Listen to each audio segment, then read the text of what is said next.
Hi team, welcome back to Bend and Snatch. This is episode 11 and I am your host, Pennie Varvarides. In this episode, I spoke to Garrett Kuljian, aka G Money Movement, about all things flexibility, movement, hand balancing. Garrett's a doctor of physical therapy and he's a hand balancer and spends most of his time working on his handstands.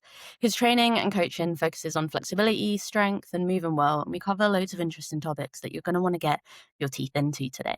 So, if you're ready to learn some strategies for building flexibility as someone who might not naturally be very bendy, get ready for the good stuff. Enjoy. Garrett, hi. Thanks so much for joining me today. How you doing? I'm doing great. Thanks for having me, Penny. How did you first get into flexibility training? I would say my access into flexibility training was through Olympic weightlifting. Just the fact that I wasn't able to squat deep without Olympic weightlifting shoes back in the day made me really want to dive into just improving my hip mobility in general. And then that's what kind of brought me down to the rabbit hole of movement culture and gymnastics strength training. But then I kind of found hand balancing. I was into CrossFit kind of at the time as well. And one of my biggest limiting things outside of just range of motion in general was the gymnastic stuff. I was afraid to even kick up onto a wall, couldn't do anything on the rings. So I think handstands was a really good avenue into expressing the flexibility now that I'm training it so much. And I always told myself I'd get back into Olympic weightlifting, but then I just kind of went down that rabbit hole of gymnastics and flexibility work and haven't gotten back to it. So that's kind of where I'm at now. Yeah. You mostly doing the hand balancing and the gymnastics stuff then now? Yes, I'd say hand balance takes up a lot of resources in my training. 5 days a week training the one-arm handstand. And then a lot of my leg strengthening stuff is now loaded flexibility work. How often are you training your flexibility? I would say out of the 5 training sessions I have in the week, there's some flexibility component. So for my upper body, I'm training the bridge twice a week. So 2 upper body strength sessions. I do have a third one, which is mostly kind of skill based. Not a ton of upper body flexibility in that one, but the 2 upper body flexibility sessions mostly surrounding back bends. So bridge, shoulder flexion mobility, spine extension, and also some pec lengthening stuff, German hangs, hanging in locates, skin the cats, stuff like that. So that's twice a week. And then legs, I do a lower body strength session where I'm squatting, back squatting or front squatting and Nordic curls. On the weekend, I just do 1 leg session. And then I'm also doing my splits, front split and middle split on that day. But then earlier in the week, I have more of it's still intense, but less intense split session. So front split and middle split again on that day, along with just some handstands. And then midweek, I'm kind of training compression and pancake. So I'd say That 5 sounds days really a cool. week. Yeah. It's nice that you're combining the strength stuff and the flexibility stuff into the same sessions. Can you talk a bit about how you do that, how you make both things fit into one? Yes. First of all, it comes down to what your main priority is. And I would say how long you've been training flexibility, because just like any other strength sport, people who have been working out for a long time, who've been training strength for a long time, they're going to make gains much slower and more resources have to go in toward that practice where those adaptations are going down. So somebody who's been powerlifting for 15 years, they're going to see much slower gains compared to somebody who's just been lifting for 2 months. So the person who just started their flexibility training, they certainly can get away with, doing a good amount of strength training and some flexibility work sprinkled in, because they're just going to be getting those neurologic gains really quickly from the flexibility work that they're just now incorporating. So it kind of doesn't matter how you structure it. You could do your strength work first, then do your flexibility work after. Some people feel really good training like that. Maybe the strength work helps warm them up. If you are a very slow responder to flexibility, maybe you've been at it for a long time, you've been doing the whole strength and flexibility training hybrid thing for a while, and both are just really starting to stagnate, then you're going to have to prioritize one. So for me, I'm, naturally very stiff. If I want to put on some muscle, if I want to put on some strength, if I want to build my conditioning, I do know there's a straightforward process to that. Give myself, 6 to 12 months and I can get back to a decent level. But flexibility work for me, that's a process of years. So for me, it makes more sense to prioritize it. So I'm going to structure my flexibility work first in the session. And I'm going to make sure that the majority of my recovery resources are going to that, because the loaded flexibility work, it requires a recovery demand. If you've actually trained your splits very intensely, you'll know that you can't do a ton of lower body strengthening work after that. So I will say, for people who don't have a lot of like advanced flexibility goals like splits and deep back bends, you could probably get away with more strength training, do some specific flexibility work, loaded progressive stretching, some end range stuff. And then, you could finish with some strength training through mid ranges. You could go to end range. But when you are doing a lot of splits work, it becomes like a compound lift almost. And it's very neurologically taxing. So you have to take that into account. So you're probably not going to be doing a ton of accessory works after your main lifts, like squatting and deadlifting. I always think people should keep some sort of lower body strengthening work in the program, no matter how much you're prioritizing flexibility work. I will say, just the best my body ever feels is when my lower body is still at a strong point. Like if I really go deep into flexibility, go hard on my splits, and I take away a lot of lower body strengthening, it just opens you up for like injuries. Nothing trains the structure better than just like classic barbell lifting for the lower body. And I know not everybody can do that based on injuries, but for me, I always feel better keeping some form of weightlifting into the program. With thinking of split stuff as like the splits as your compound exercise, I think it's a really interesting way of looking at it. And often when I'm training the splits, that'll be like the finisher of the session, right? So if you're doing a squat session, or like a strength session, you put the really hard stuff at the beginning, and then the less hard stuff comes afterwards. But I find with flexibility stuff, if the goal is like something like the splits or a bridge, doing it the other way around is often the much better way to do it. So then you finish with the splits, because then you don't want to be squatting after you've been sat in a split, because your hips are going to feel weird. You're not going to, well, I think my hips would feel weird. I wouldn't want to be squatting something really heavy, because standing back up after that would be much harder. It's terrible. It's terrible. You do get used to it. So I do my squatting after my splits work now currently. And yes, you're going to feel weaker. Your adductors are smoked. Your adductor magnus is probably the strongest hip extensor coming out of the bottom of the squat. So it's normal that it's not going to be at its strongest point. But I will say, for myself, I do feel like if I squat heavy and then do my splits work, I don't get as much out of the splits work as I could have if I was to do it first. So that's when it comes down to priority. Like, I'm going to accept the fact that I'm a little bit weaker in the squat, but for the sake of putting all of my effort into the isometric, eccentric loading, going into the split. So it is a sacrifice, but yeah, it's not ideal. I guess ideal is kind of subjective anyway, right? Depending on what your time looks like, how much time you have to spend on a particular thing, how many days you get to train. And there isn't really one way to do anything. So it's interesting, I think, for people to hear that there are other ways. And for anyone listening, sometimes the best thing for you to do is to just try for yourself and see what stuff feels like, because maybe you'll find something different to what we're saying that works better for you too. Exactly. And this is what I was saying about, what your priority is. Like, are you trying to just maintain your back squat or deadlift and bring up your flexibility? Are you kind of new into all this and you're trying to bring up both at the same time? So maybe then I would have somebody squat first. It's like, okay, let's squat first and then let's do our splits work after. So we don't have to produce a bunch of force after we're spending time in these very apprehensive positions, and then see how long you can progress with that. I guess I was just saying, once you stop progressing with that method, then you kind of have to really go hard at the splits and prioritize them. And that could be for any stubborn body part.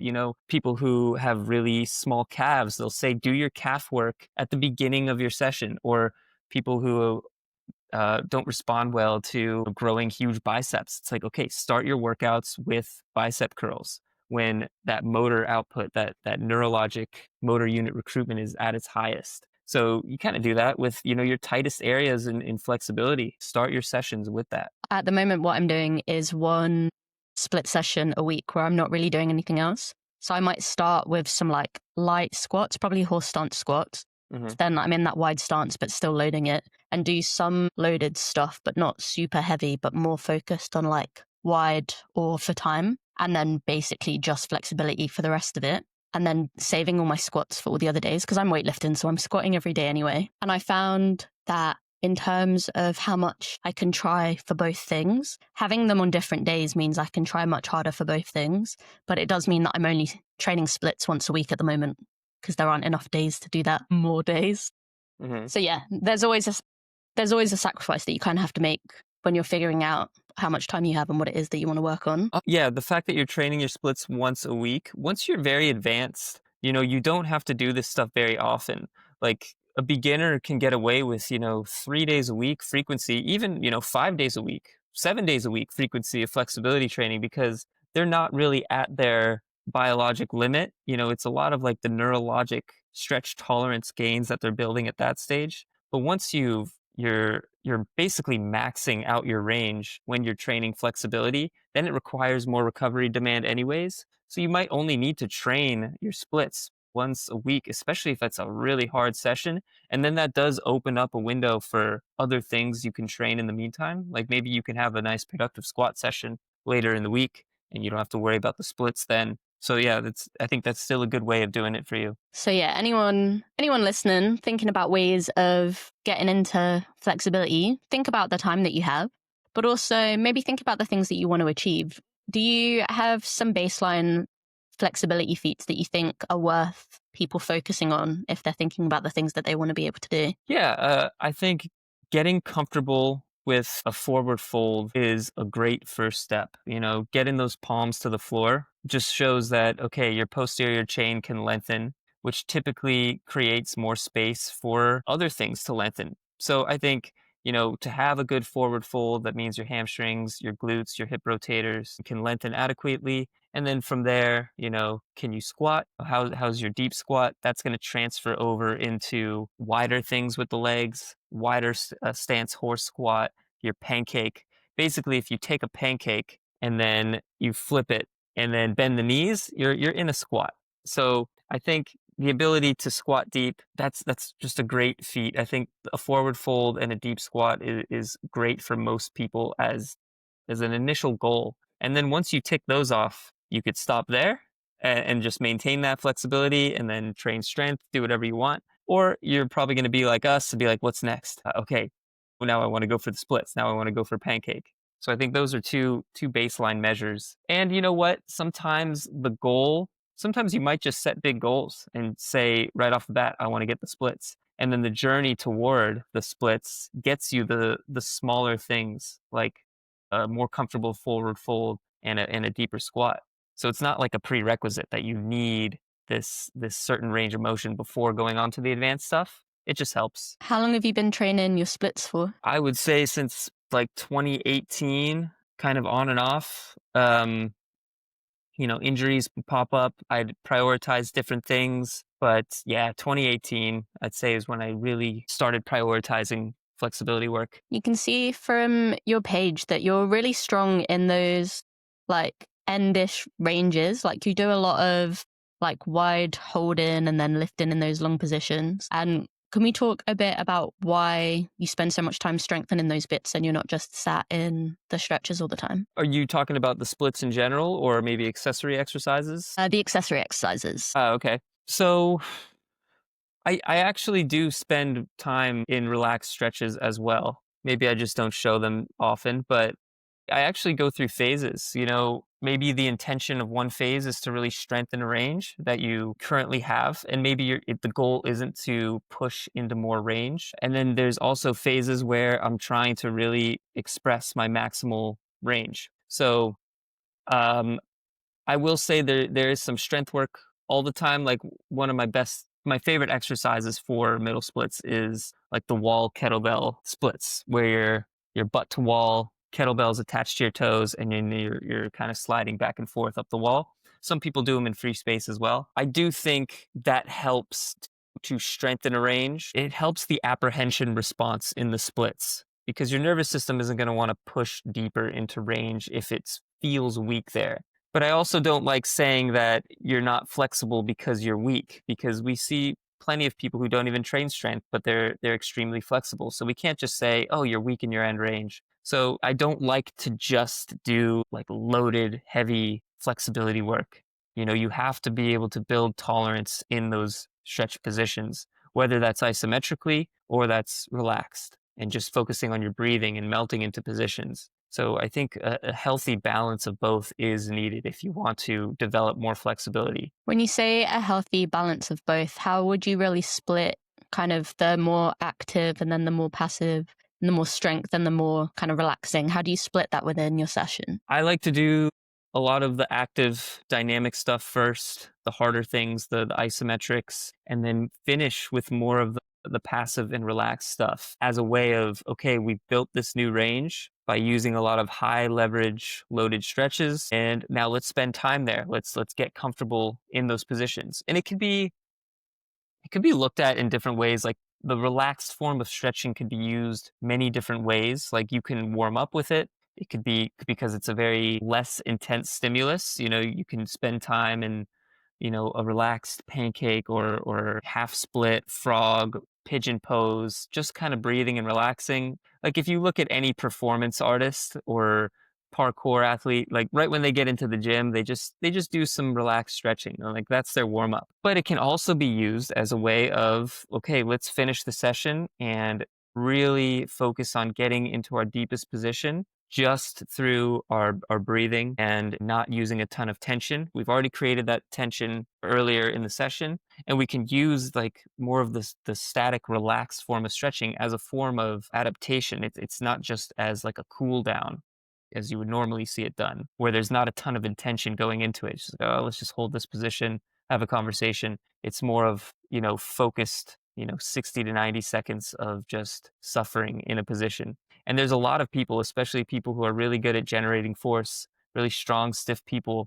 They're good at isometric splits. They're good at isometric stretching, loaded dynamic stretching, moving in and out with added weight. But once you get them just holding a relaxed position, they freak out. Like they don't have that stretch tolerance. So those are the people that need that work a little bit more. Stretch tolerance, I think, is part of the reason that so few people stick to flexibility for long enough to see big changes, because it is horrible. It's unpleasant to sit in a stretch position for a prolonged period of time, really intentionally making sure you stay in the shape that you're in and not letting yourself kind of curl into something else. And people will avoid it. I guess the same as how people will avoid high intensity stuff when they're doing their cardio, because it's not nice. It's not a fun place to be. It feels horrible. So then it's much harder to convince yourself to actually really try. And it's much harder to convince yourself to like just stay in that little pain cave.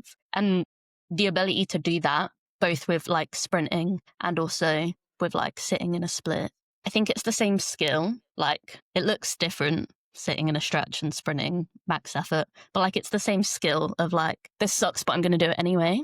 And I think if you can figure out how to do that, then I guess you could get better at anything. But I think it's the hardest bit for sure. Exactly. People who say stretching doesn't work are the people who haven't put in the long-term effort into, yeah, embracing that suck. Like they get bored off it. Oh, this sucks. I'm done with it. And they say stretching doesn't work.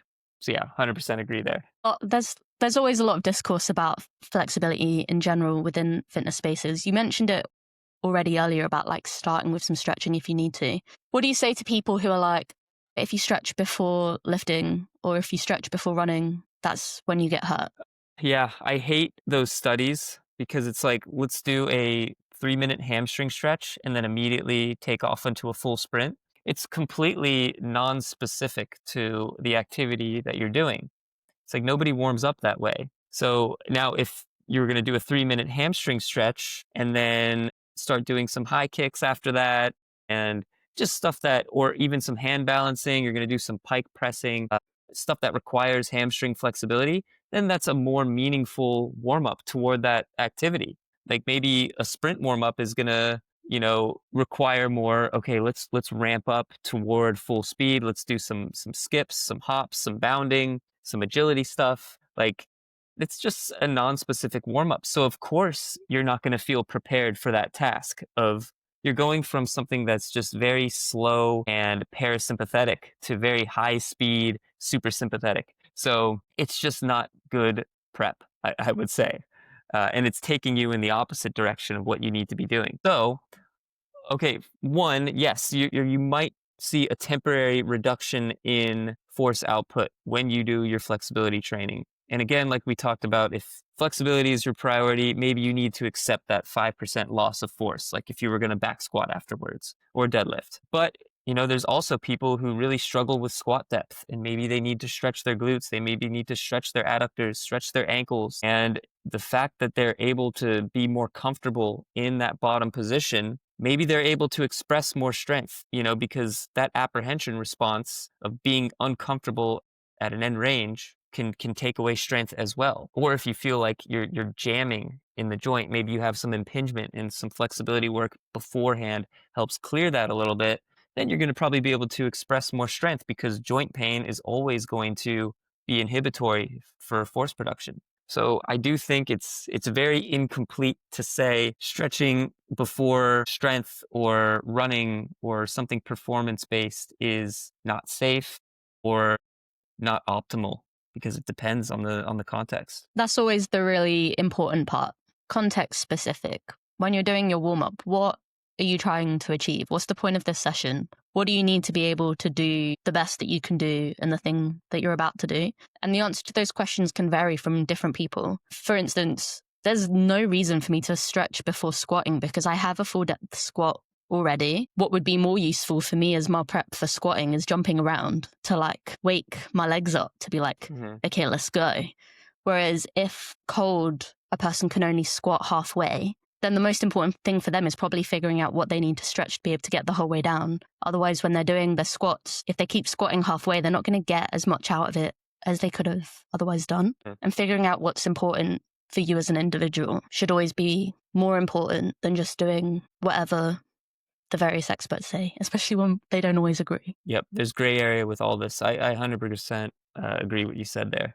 There's people who, I don't know, a lot of people are arguing over the squat right now on social media on do you need to do internal rotation work and stuff like that? It's worthless. Just squat, It's yeah, but for some people it actually is kind of required, if you develop a little bit more space within the joint, it actually improves their squat mobility. And just because you improve your squat mobility doesn't mean you have to use all of that when you squat.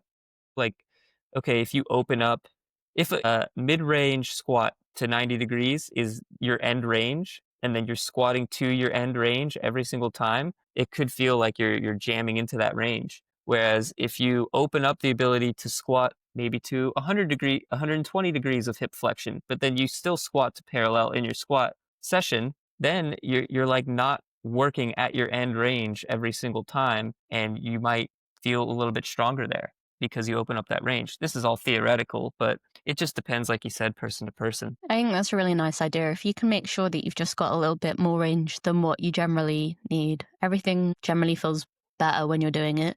Because spending all your time in end range is really hard. That's why it's the hard bit. It's the end of the range. You mentioned working on that internal rotation. How does someone know if that's a thing that they need to work on? How would they figure that out? Yeah, I would say it's not very intuitive for an average person to just be oh, I'm limited in hip or internal rotation. That's why I can't squat deep or get into a nice forward fold or flex my hip. So of course, getting assessed by, a physio or, somebody who knows a thing or two about mobility work is always helpful. But I would think if you struggle to, squat past 90 degrees, if you ever feel like your hips are jammed in a certain way, it's always useful to look at your rotational arc. Can you internally and externally rotate your hip? And you could just do that by, in a supine position. You could do it in a seated position, just moving your heel in and out. Of course, if you really don't know what I'm talking about, then it's just always good to get assessed. But yeah, there's not a ton of functional things that people do in the gym that require a ton of rotation to be I'm super limited in there. It usually pops up in other ways, like back pain or knee pain, like a golfer. You have to move through internal and external rotation in your hips. And then sometimes that manifests as hip pain if they're constantly, not recovering from that demand, or man, and then they get assessed and it's like, oh, obviously, like you have zero internal rotation at the hip. A lot of this is now coming into the lumbar spine and the knee. So it usually manifests as other things, low back pain on one side, knee pain on one side, sometimes hip pain. So people find out they're limited in hip rotation typically when, an issue has arise. What are a couple of simple ways that people can work on their internal and external rotation? Yeah, external rotation, you know, pigeon stretching is definitely my go-to. Elevated on a bench, incline bench. You could do it with weight. You could do contract, relax. I like side lying on a bench for more active external rotation, where you're moving from internal to external rotation, lifting the foot toward the ground and then all the way up in a side lying position. Taylor's pose is really good, like butterfly positions. That's going to get more stretch through the adductors. It's not going to be directly through the hip rotators and the glutes and the piriformis like pigeon would, but you are still training a component of external rotation. It depends what tissues are most limited that produce internal rotation. Could be your adductors, it could be some of your hip rotators, it could be some of your glutes. But yeah, general pigeon stretching is the go-to for that, for external rotation. Internal rotation, there's a couple different ways to actually improve your internal rotation, and it doesn't always have to be direct. So you don't always have to be stretching in the transverse plane. A lot of people run into like a block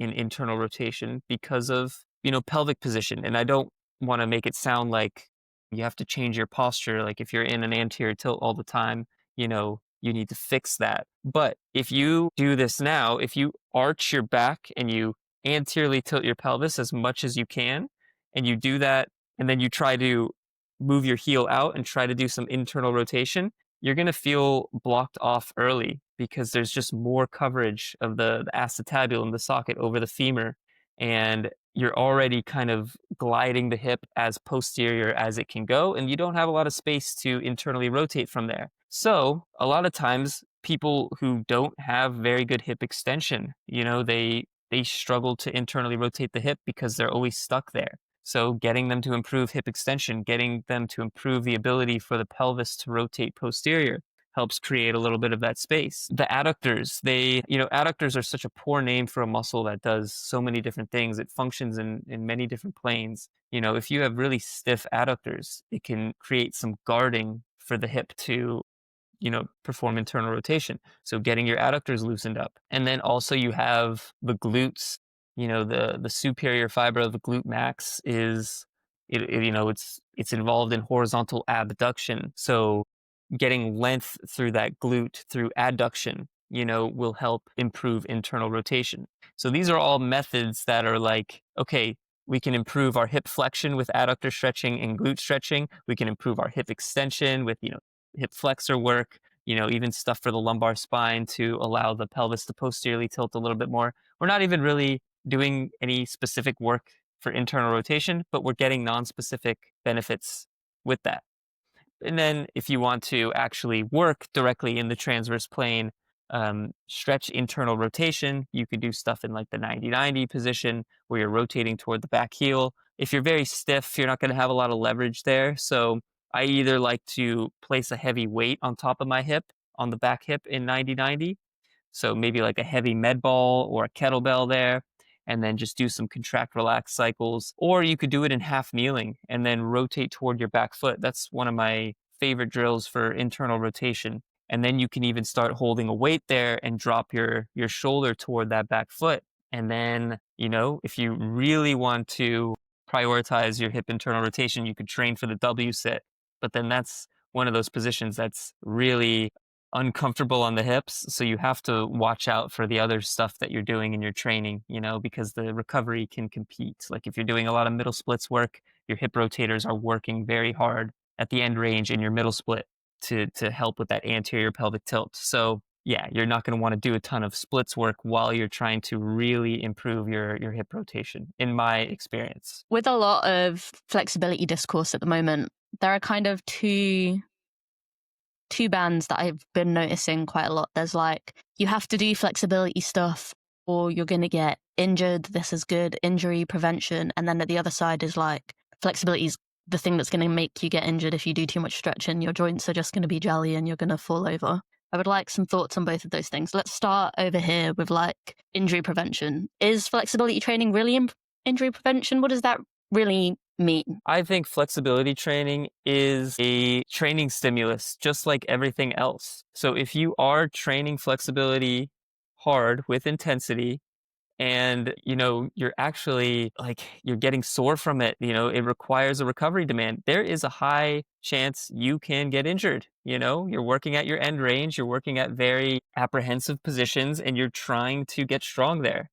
Of course it's going to create some resiliency down the line because you're strengthening your end ranges, but what can create resiliency can also be the thing that injures you, and vice versa. What injures you can also be the thing that heals you in right doses. So I don't think that if you just do a bunch of flexibility work, your joints are going to get all flaccid and you're going to become a hypermobile, um, jellyfish. Anybody who's stiff and has gone down the path of like stretching, they know that it's not that easy to just become hypermobile. That's kind of just a natural state of your connective tissue. It's really hard to actually become that. And then, from a standpoint of this is injury prevention, no, like we talked about the sprint example. So, okay, you need to do stretching before sprinting or else you're going to get injured. No, you're probably getting injured because you're not prepared for the demands of sprinting, which is, being able to eccentrically control that hamstring lengthening from a flexed knee to an extended knee, which is where you see a lot of hamstring injuries in sprinting, which is why heavy RDLs and Nordic curls, like stuff like that, is going to be more preventative than just passive stretching because you're stiff. A lot of people think you're in pain because you're stiff, but I know people who have zero pain and they have terrible flexibility. And then there's also people who are very weak and have good flexibility and aren't in a lot of pain. So I don't think any one of these motor abilities in isolation really tell us much about injury. It's more about the demands of the task. I think what both of those kind of conversations around flexibility focus on is whether you do it or not. Injury, bad, panic. It's your fault for doing something wrong. And I feel like it's helpful for people to know that sometimes injuries do just happen. And a lot of the time injuries are happening, at least within a training setting. If you're getting hurt when you're training, it's probably because you just tried to do something that was a bit too hard. And also at the same time, the only way you get better at stuff is by trying to do something that's a bit harder than what you've done before. And these things, they're all just kind of part of the same thing. And if you want to avoid the possibility of getting injured, it could stop you from really trying very hard. But then that probably also leaves you weaker and less flexible and less fit than you would otherwise have been. And maybe there are loads of health like downs. What's the opposite of benefit? Where have the words gone? Detriment. Thank you. Loads of health detriments that come with not trying very hard and not pushing yourself. So like, what are your thoughts on this whole idea, I guess, of trying everything you can to like avoid injury completely? And also, I suppose people like promising people that they can avoid injury completely in the first place. Yeah, that's just not a great way to live. It's like always scared that something is going to pop, So I think really instilling in people that no movement is inherently dangerous. So it's okay to train as long as you slowly build yourself up to that. Like it's kind of the thing with the normal person still is afraid to bring their knees over their toes and round their spine. And it's like, yes, we want to train good form, with compound lifts and we don't always want these weaker structures to be the prime movers. But, understanding that the body can move into these ranges, which means it can also get strong in these ranges. And, training for efficiency and optimizing all the time is going to leave you less resilient in more non-optimal positions and less efficient positions. So yeah, like I said, flexibility work and mobility work can be a great avenue to training some of these more inefficient positions. And also it's a form of adaptation. Like it's something that you want to train for like anything else. So it requires, methodological, I don't think I said that right, but it requires, adequate programming. It's not something you just throw in there, because that's when I think people get injured with flexibility work, is like they just do too much because they don't take into account that, it's a stimulus you need to recover from. And a lot of people just think, just do more. When it comes to getting flexible, just do more and more and more. But oftentimes doing less is what people need to actually get more flexible. I think with flexibility training as well, some of the worst DOMs that I get are from a really hard flexibility session. Like the way my glutes will hurt after doing a split session is way more intense than after doing a heavy squat session. And I don't think people really appreciate that it's still the same thing. You're still getting your muscles to try a really hard thing and like spending time in that really hard place. And the DOMs from flexibility, I think, are some of the worst DOMs. Maybe second to only doing like a CrossFit class. CrossFit is the worst DOMs for sure. But talking about injury stuff, I actually tore my hamstring last year. I think I was telling you before the podcast started, I like slid into a front split with a barbell over my head. And for sure, it was the coolest thing I've ever done and I have no regrets. But I went from like never having done it before to then like with a stick, and then all within the same 10-15 minute session, and then adding some weight. And I just got a bit overexcited because I was like, oh, this is so much fun. And I just kept making it heavier and heavier. And on the last set that I did, as I slid down that last little inch to the floor, I just felt my hamstring pop and I was like, oh. And it was annoying, but it was also fine. Like it wasn't the end of the world. I could still do most things. I just couldn't get into a front split for a few months. And I couldn't do like really heavy RDLs, but I could still weightlift. I could still squat. I could still do everything else. I think being able to not catastrophize when you do get hurt is really important, because I very easily could have been like, oh man, this is terrible. I can't do anything, and spent the next 4 months not training and just sulking. Would I have been any better off by the end of it? Absolutely not. Not at all. Probably depressed, but also weaker and less flexible, and like probably would have taken longer to heal as well, because the muscle wouldn't have been doing anything, and you have to actually give your muscles a task if you want them to get better. But I think that's what people often do when they get hurt. They really freak out, and then maybe they stop training for a bit. Maybe they stop training forever. And that, I think, is a real shame, because that fear really stops people from being able to like just get on with things and just like get the most out of whatever they've got. Yeah, you said a lot of really good stuff there, and not catastrophizing and it is probably one of the most important things. There's this anxiety that happens when you get injured, especially when you're doing something that you love, and then you start freaking out like this is my identity, training the splits is what I do. This is what I coach people in. I need to be able to get back to pain-free as fast as possible so I can start doing this again. And then what people end up doing is they just start poking and prodding every session, trying to test it. Okay, am I better yet? Am I better yet? But that inflammation process just keeps getting reignited, and then the injury lasts longer and longer, and then they're freaking out for longer, they're more stressed. But if you did what you said and you trained around it, you realize, okay, I'm going to accept that this happened. I popped my hamstring. This needs to recover for now.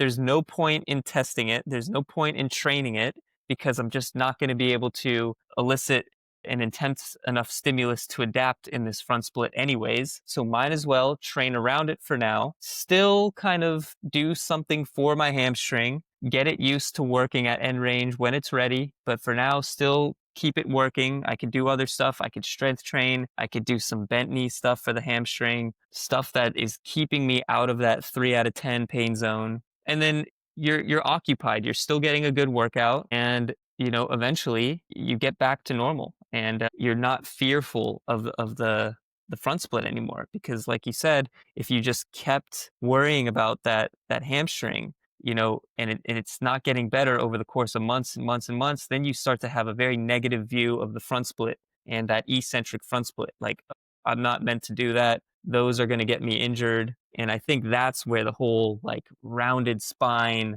deadlift and all of these like fear-mongering things, rules kind of came into place, is people never respected an injury process. So I think having respect and accepting an injury is always the number one. Respecting the injury process is such a good way of thinking about it, because it is really important to not rush it, but also not avoid it. You mentioned at the beginning that since you started your flexibility training, you've had a few injuries along the way. Yeah. Do you want to talk about any of those? Is there any that one in particular that comes to mind? Yeah, the biggest one was an adductor tendinopathy. I was always somebody that never had like a lot of overuse injuries. Like my tolerance for volume was always very high. But then once I started really getting deep in my middle splits, I was also pushing a lot of different things at once. Heavy back squats twice a week, and also the dragon squat. And then I'm doing heavy middle split eccentrics also twice a week. And this was just a lot for my adductors to recover from. And I ended up developing an adductor tendinopathy, and it lasted almost 2 years. And I really think it's because in the beginning, I had that mindset of like, no, I don't get tendinopathies. Like this is gonna pass. I'll be able to just train through it. But it just continued to get worse. I was training through it. When it did get worse, I backed off a bit, but I was still flirting with the middle split. I was still trying to like rehab very specific to the injury instead of just letting my tendons take a break for a bit. And honestly, when I really started letting my adductors like just calm down, that's when it actually started getting better. People talk about, tendons need load. You need to keep, they need these 70% isometric maximum voluntary contraction to adapt. But when you have, a lot of pain, exercise for pain isn't the same as exercise for adaptation. You don't really need to worry about an adaptation process. You need to worry about getting the pain to go down first. And if you don't actually allow your tissues to properly rest, then like you never get the opportunity to then load heavy, which will create some resilience and restructuring of those tissues down the line. So I think that was one of the biggest learning processes for me. It was having a long-term tendon issue that wasn't getting better with just kind of like always poking and prodding it. Of course, I was like training my legs simultaneously in ranges that weren't painful. Box squatting was big for me, but like direct isometric loading for the hamstrings, I'm sorry, the adductors, like Copenhagen planks was making it worse. And that's actually an exercise you'll see commonly in adductor rehab. It's like early stage tendinopathy. Let's do some bent leg Copenhagens. Let's do eventually build up the straight leg. But that was making it worse. My adductors were just really overloaded. They needed to take a break. So in the meantime, I'm building up over other things. I'm doing more unilateral hinging, building up the glutes again, box squatting. I'm still training. I'm still getting strong, but allowing the adductors to kind of calm down. And then eventually got back into it. And then I realized I really didn't lose that much range. People think we're going to lose so much capacity if we take time off of something, but anything that's taken a lot of effort to build is also going to take a lot of effort to go away. And the muscles, the nervous system, it remembers, like it'll come back once you start putting some effort and intensity into it again. Tendinopathy is really rough because it can last such a long time. I had a similar problem with my knees, and it took like 2 years. And I think had I done things differently at the time, they could have got better sooner, but I didn't know what I was doing yet. And I was just like, I guess I spent a lot of time really ramming the rehab when I probably could have just done something else. And I think going through all of that has changed the way I train myself, but it's also really changed the way I'll train my clients. And I think at least something good comes out of being injured. I'm pretty sure I learn something every time I get hurt. So then hopefully I can pass that on to my clients. What did this experience teach you? How did it change the way that you train and also, I guess, train your clients? Yeah. So, I mean, I did have a case of tendinopathy in the shoulder, earlier on before I even started physical therapy school. But, in terms of the lower body, I really didn't have too much experience within my own body of getting a very long-term tendon issue. So it did give me some perspective to understand and empathize with people who are going through this stuff as well. Because when it comes to not catastrophizing over injuries, it does help to have somebody in your corner to be like, don't worry, like I've experienced exactly what you're going through right now. It's okay if we do this. It's okay if there's a little bit of pain at this stage in the rehab process. Whereas like if you've just learned this stuff in a textbook, it's really not, applicable to most people. It's like, oh, tendons they start to adapt in 3 months based on this study. For some people, yes. For some people, no. So a controlled study is much different than real life, where people like you and me who are obsessed with training, we're not going to start our tendon rehab until we've completely messed ourselves up. Like we've trained through the pain. We've thought like, okay, this is just going to get better. Let's just stay moving. And it gets worse and worse. Then we realize, okay, now we have to back off and then, gradually expose later on. And then there's the other side of the spectrum where people who have a lot of fear of movement because they've had chronic pain in the past that was never rehabbed properly. So once they experience a little bit of pain, they're gonna be like, oh, I need to stop training. I need to just back off completely, stop, because I don't want to mess myself up further. So there's two types of people when it comes to injuries. The person who's going to want to just train through it, the person who's very hard-headed, who doesn't want to lose momentum in their training. They don't want to take any breaks. They don't want to switch course and change things up. And then there's the person who, once they feel a little bit of pain, they don't want to do anything.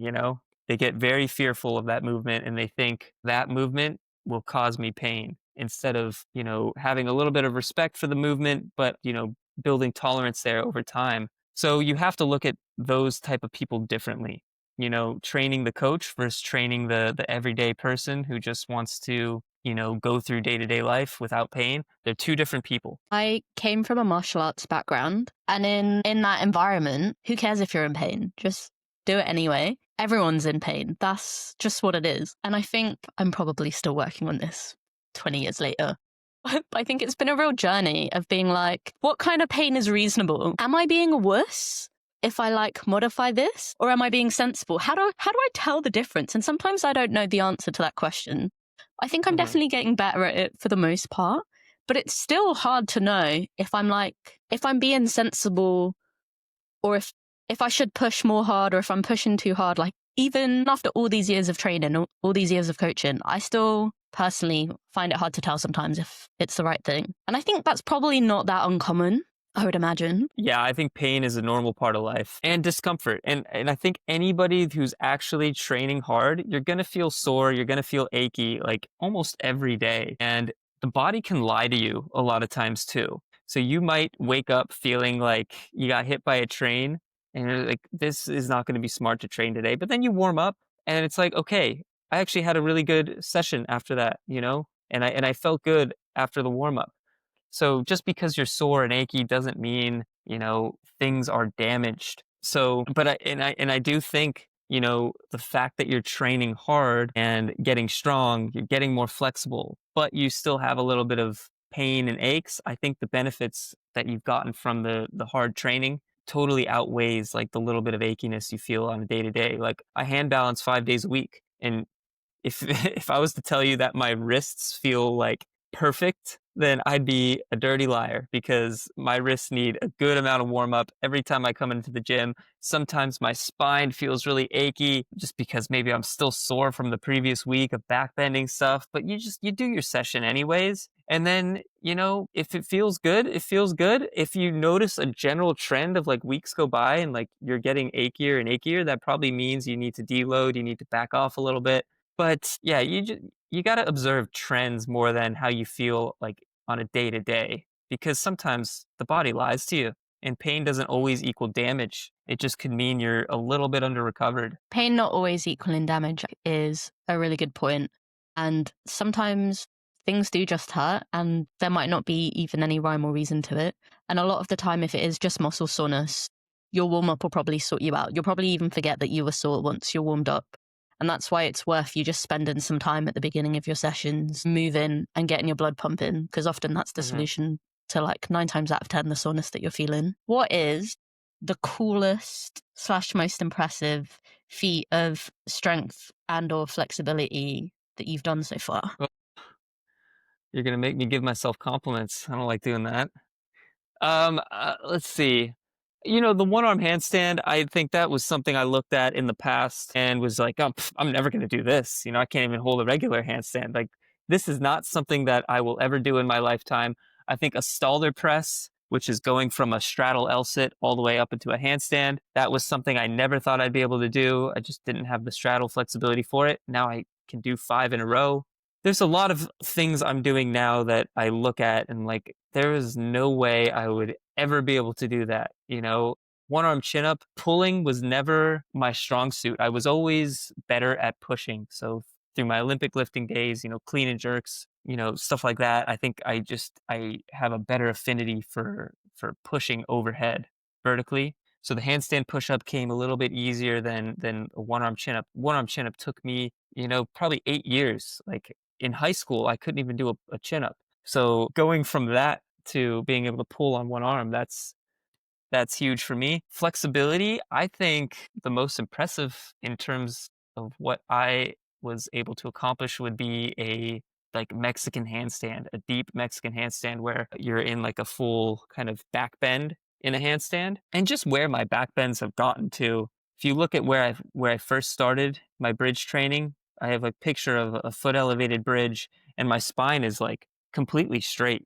Like there's no bend in it whatsoever, and my elbows are bent to 90 degrees. There was no way this spine was bending. So the fact that I'm able to do these deep Mexicans is another thing that, and of course, I'm not extremely impressive by any means when it comes to anything in flexibility, but I think more so I'm impressed with the fact that I'm able to do things that I never thought were even possible in my body. A ring dislocate was another one. I've always had really tight pecs. And then getting close to a full W sit was another thing as well, because I've always had very limited hip internal rotation.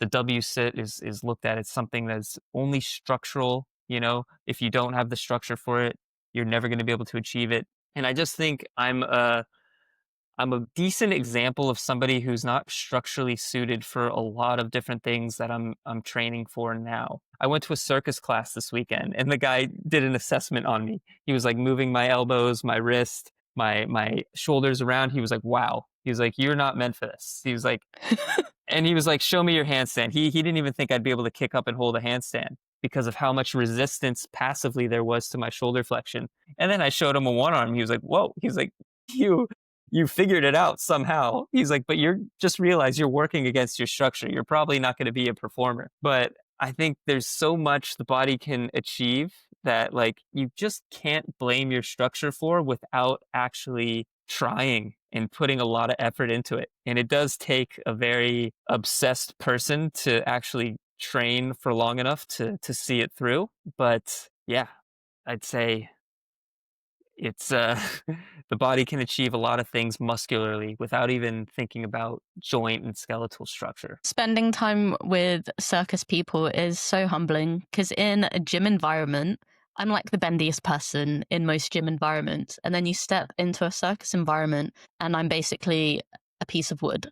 Yeah. And it's hilarious. And I try not to let it hurt my ego because those environments will be the ones where you get to learn the most because all these people are all good at the stuff that I'm not that good at yet. So if you can like just be there, even if you are the least bendy person in the room, you can learn lots of cool ways of doing things, which will hopefully carry over into our own training, right? Yeah, they say if you're the most capable person in the room, like you're in the wrong room. So if you're the most flexible person in the room, it probably helped to get into a space where there's people doing things so much more impressive than you, because then it helps you look up to that and like it just motivates you. Absolutely. What do you think the most important takeaway today for the listeners is? Whatever you want to get good at, prioritize it. And don't worry about what studies say, research says about whether it's safe or not. If you want to get flexible and you get strong easily, you build muscle easily,